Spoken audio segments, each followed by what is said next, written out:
Let's talk about momentum. Momentum is a property an object has while it's moving. It can be helpful to think of it as how much would something hurt if it hit you. The reason something hurts when it hits you comes from an object's tendency to keep doing whatever it's already doing. This is called inertia, and it's the core principle of Newton's first law. When you get hit by something, the things that matter most are the object's mass and velocity. Let's take a look at a flying cinder block.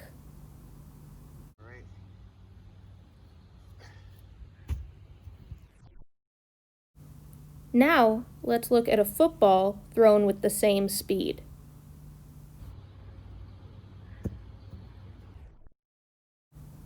The cinder block clearly has more momentum when it hits the grass.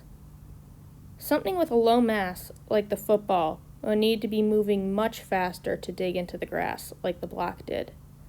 The cinder block, on the other hand, doesn't need to be moving particularly fast to cause a lot of damage. Both mass and velocity matter.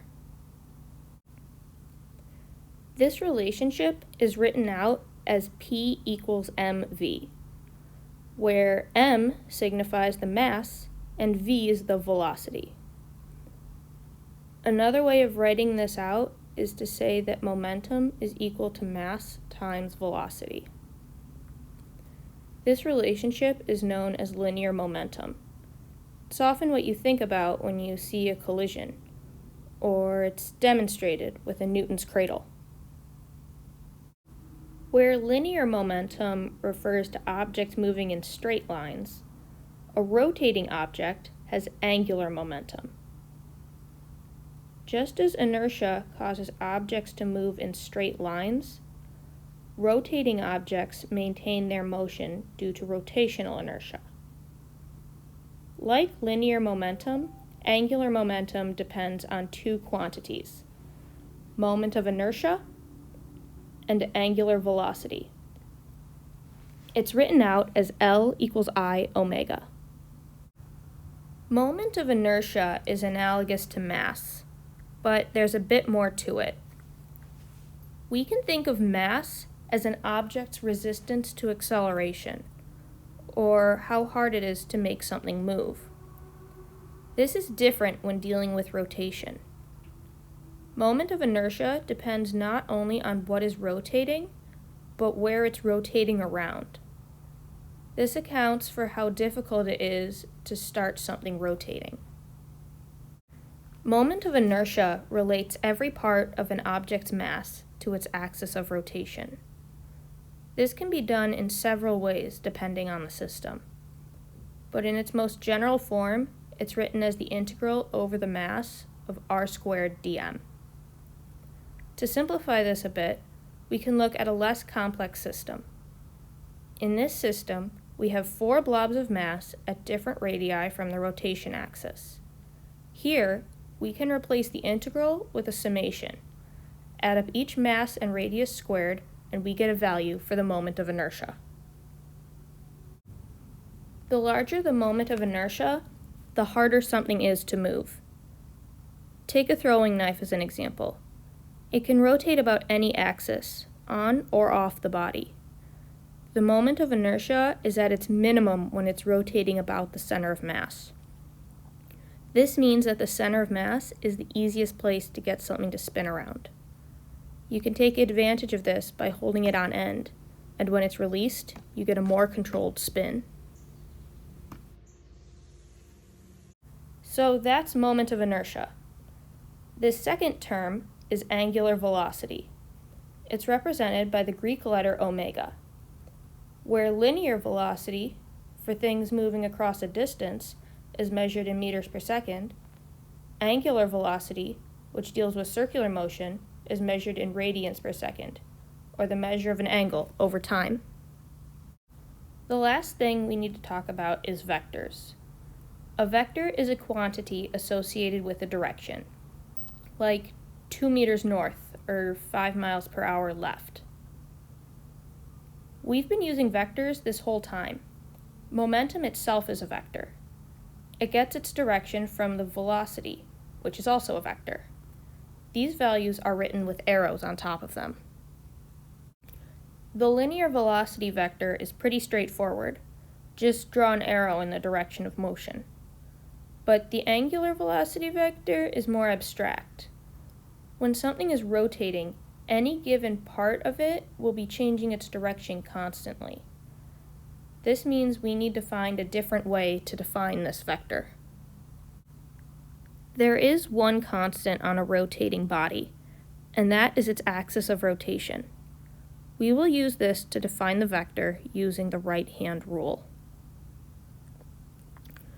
To use the right-hand rule, wrap your hand around the axis of rotation such that your fingers are pointing in the direction of rotation.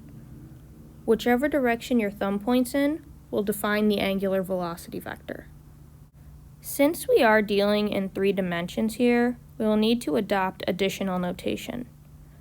The convention is that a circle with a dot in it represents something directed out of the plane, and a circle with an X in it is something going into the plane.